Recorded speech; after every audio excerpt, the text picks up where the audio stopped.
الرحيم مالك يوم الدين صدق الله العظيم. قال النبي صلى الله عليه وسلم لا يشبع مؤمن من خير حتى منتهى الجنة أو كما قال عليه الصلاة والسلام. I begin with the words that Allah subhanahu wa ta'ala begins the Quran with. Whenever we open the Quran, the first verses we will traditionally see on the right hand side, you'll see Bismillahir Rahmanir Rahim, and then you see Surah Fatiha, the surah that we recite very often during our salah. The reason I begin with these words and I present that to you first, because we see it all the time, but many a time we forget the reality of how Allah is introducing Himself to me and you. Allah subhanahu wa ta'ala has started with, in the name of Allah, I begin in the name of Allah, the most compassionate, the merciful. Very often when people ask or talk about Muslims as a whole, they are very much told, this is halal, this is haram. You have to pray 5 times a day, you have to give zakat. There's a lot of giving done.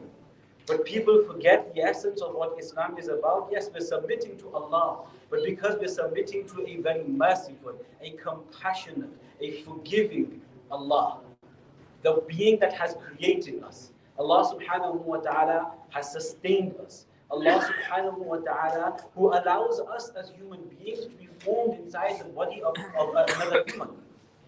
And then allows us to enter into this world from not being able to look after ourselves or take care of ourselves.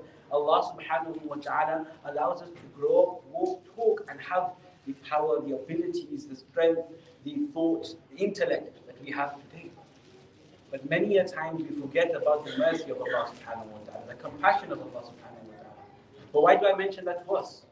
Because I want us to have an awareness that there is never ever too late, or we never ever lose hope in His mercy, despite the many a times we neglect His obedience, despite the many a times me and you will forget to perform our salah on time, the many a times we may forget to be kind to another human being, be it our own children. The times that we forget that Allah subhanahu wa ta'ala who gives us so much, when we get to an age where our parents may be older, we may forget to show them the same compassion and mercy that our parents showed us at our young age.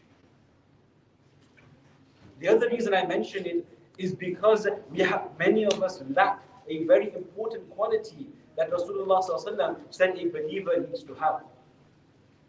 لَن يَشْبَعَ مُؤْمِنٌ مِّنْ خَيْرٍ حَتَّى مُنْتَهَاهُ الْجَنَّةُ أو كما قال عليه الصلاة والسلام. A believer, which Allah subhanahu wa ta'ala has made all of us, alhamdulillah, which is why we are present at this moment in time. A believer is never satiated or satisfied or fulfilled until he reaches his final abode in Jannah. So Allah subhanahu wa ta'ala has told us a couple of things here. This message is for the believers. Through Rasulullah sallallahu alaihi wasallam, He told us this. That we have to be believers to get to Jannah. We're never to be satisfied with any deed we've done, to think that what I have done is sufficient for today, or what I have done this Ramadan is sufficient. Allah subhanahu wa ta'ala wants us to continue to strive.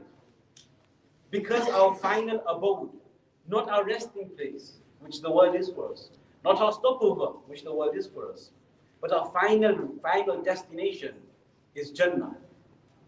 Allah subhanahu wa ta'ala, Rasulullah have made it very clear to us that this is the journey and direction we're supposed to head in. It's never going to be an easy journey, because shaitan is going to come and trip us over, because our desires are going to come and trip us over. A believer or human, according to the hadith of the Messenger will always have 2 base desires: a long life and lots of money. A long life and lots of money. We forget as we grow old that we lose the strength that we had once before. The strength that used to make us feel happy and proud for ourselves. The wealth that makes us feel that I'm good, I've got everything. But many a times Allah subhanahu wa ta'ala shows us signs in our own lives and the lives of others around us that you could be wealthy one day but you're begging the next day. Because of the halat, because of the situations Allah subhanahu wa ta'ala puts us in. But despite who we are, where we're at, we have to always remember that Allah introduces Himself as compassionate and merciful. Provided we don't ever think or try to ascribe anyone to Allah. We never say there's an equal to Allah. Allah will forgive anything and everything you have done. When we trip up so often in our lives, our destination, Rasulullah has told us, we're not satisfied until we get there, which is Jannah. But me and you are going to make mistakes.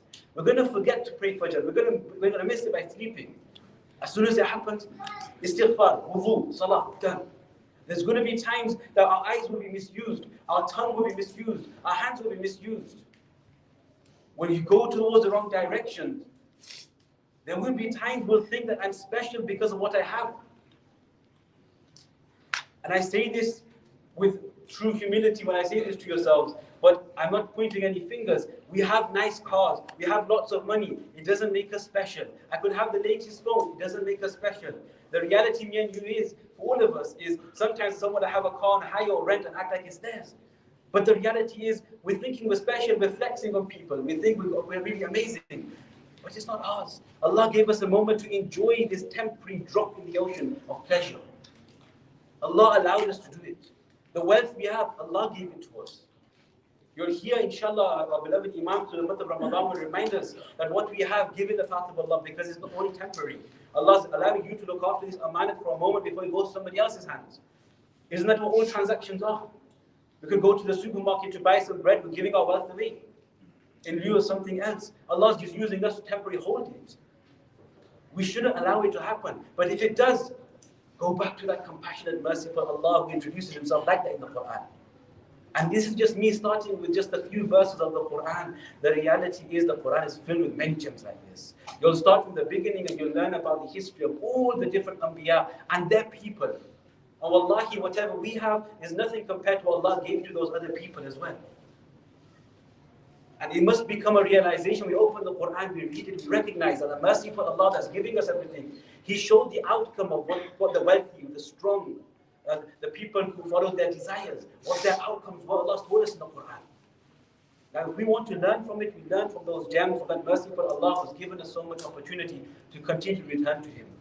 Allah allow us to return back to Him. Allah allow us to recognize His mercy. Allah allow us that every time we trip over, we forget about Him or we disobey Him. Allah allow us to return back to Him, crying tears, asking for His mercy continually. Because wallahi, no matter what good deeds me and you do this Ramadan, it doesn't amount to one single blessing that Allah has given me and you.